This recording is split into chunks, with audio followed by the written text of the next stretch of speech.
Hello friends, तो आज मैं एक्सप्लेन करने वाला हूँ एक बहुत ही कमाल की हॉरर फिल्म को।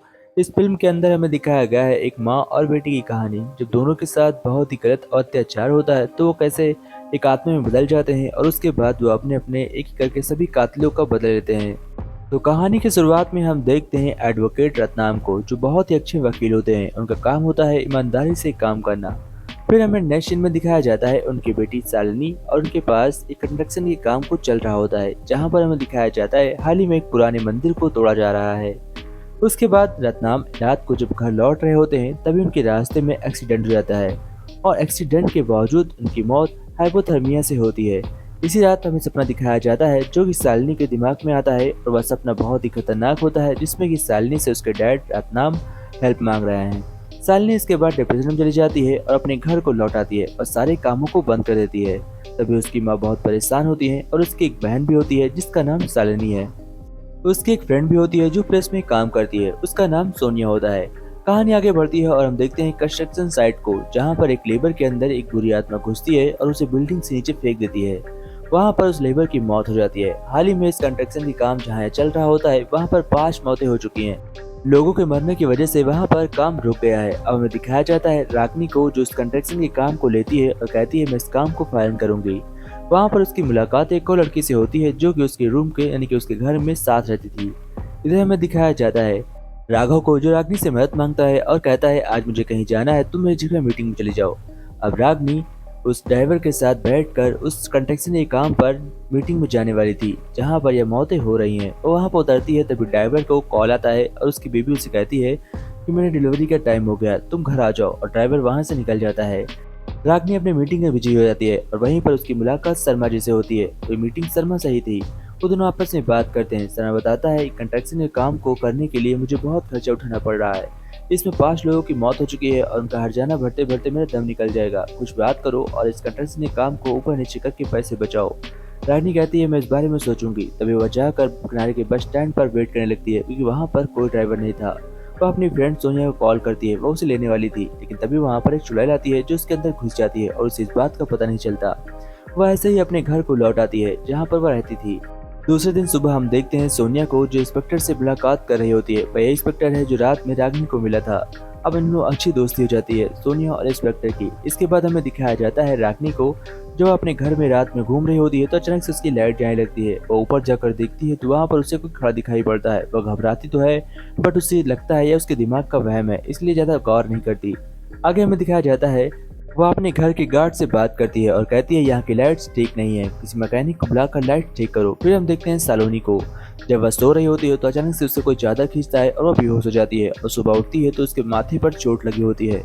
फिर रागनी वहां पर डॉक्टर को लेकर आती है। इसके बाद सालोनी और रागनी में अच्छी दोस्ती हो जाती है। एक दिन सालोनी जब अपने रूम में होती है तो उसे वहां पर कोई दिखाई पड़ता है और घबरा कर बेड के पास बैठ जाती है। रागनी फौरन वहां पर दौड़ कर जाती है और वह उसे लेकर अपने साथ आती है, तो उसे भी वहां पर कोई दिखाई पड़ता है। इसके बाद हम देखते हैं सोनिया को। सोनिया अपने एक बहुत ही अच्छे फ्रेंड को कॉल करती है जिसका नाम माधव होता है। माधव वहां पर आता है। वो एक बहुत ही अच्छे सुपर पर रिसर्च कर रहा है, जिसकी वजह से उसे आत्माओं के बारे में बहुत जानकारी होती है। वह रागनी का हाथ पकड़ता है और तब यहाँ पर हमें दिखाया जाता है उसके पिता को, जो उससे हेल्प मांग रहे होते हैं।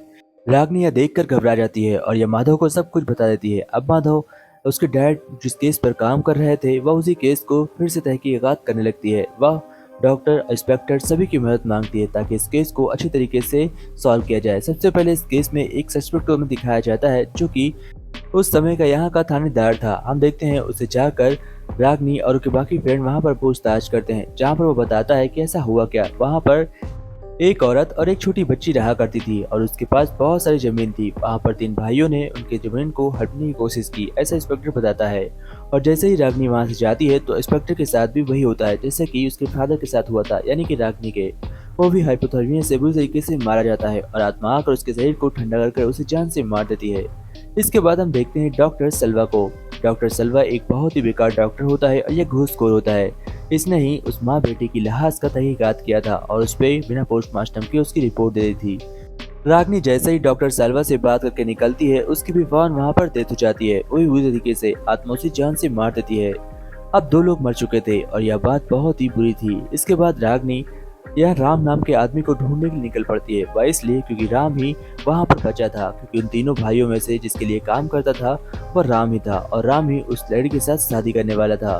कहानी आगे बढ़ती है और हम देखते हैं अब एक बहुत ही बड़े मंत्री के पास वो लोग बात करने के लिए जाते हैं। इधर इंस्पेक्टर माधव और उसकी दोस्त सोनिया तीनों एक साथ बैठे होते हैं और वह सोच रहे होते हैं कि रागिनी सभी को मार रही है, बट ऐसा होता नहीं है, वह आत्मा मार रही है ऐसा माधव सभी को यकीन दिलाता है। हम देखते हैं रागिनी अब पूरी स्टोरी पूछती है कि आखिर ये स्टोरी है क्या। तो हमें स्टार्टिंग में दिखाया जाता है माँ और बेटी को। माँ बेटी जो कि अकेले रहते हैं और उनके पति का डेथ हो चुका है और यह लड़की अकेले औरत रहती है। इसी के पास एक राम आदमी आता है जिसका नाम राम होता है। वह आदमी पहले तो इसके लिए अपने दिल में प्यार जगाता है और फिर उसके दिल में अपने लिए प्यार जगाता है, फिर दोनों में शादी करने की बात होती है। तभी हम देखते हैं वो तीनों भाई जो कि यहाँ पर कंस्ट्रक्शन में काम करा करते थे उस समय, वो जबरदस्ती उसकी बेटी को जान से मारकर इससे साइन करा लेते हैं और इसकी पूरी प्रॉपर्टी हड़प लेते हैं। उसके बाद इसे भी जान से मार देते हैं और इसी घर में दफन कर देते हैं। बट यहाँ पर एक बाहर मंदिर बना हुआ था, इस मंदिर की वजह से इसकी आत्मा यहीं पर कैद हो गई थी और जैसे ही यह मंदिर टूटा आज के जमाने में तो यह आत्मा आजाद हो गई और अपने एक एक करके सभी दुश्मनों को ढूंढ कर मारने लगी। इस दुश्मनों को ढूंढने के लिए उसने रागिनी का सहारा लिया और तभी उसे पता चलता है कि रागिनी के डैड एडवोकेट इस जमीन के कागज उन्होंने ही बनाए थे और उन तीनों भाइयों के नाम किए थे। जैसे ही यह बात रागिनी को पता चलती है तो उसे पता चल गया उसके डैड क्यों मारे गए थे। इसी के साथ अब लास्ट में हमें एक और आदमी दिखाया जाता है जो है मंत्री बैठा होता है, या कोई और नहीं बल्कि वही राम आदमी होता है। यानी कि इसका नाम राम है और यह बूढ़ा हो चुका है, इसलिए इसे पहचानना बहुत ही मुश्किल था। तभी हम देखते हैं वह जंगल की ओर भागता है, क्योंकि जैसे ही उसे पता चलता है कि मंदिर टूट चुका है तो वह समझ चुका कि आत्मा आजाद हो गई है, अब वह उसे नहीं छोड़ेगी। वह जंगल की ओर भागता है लेकिन यह भी बुरी तरीके से मारा जाता है।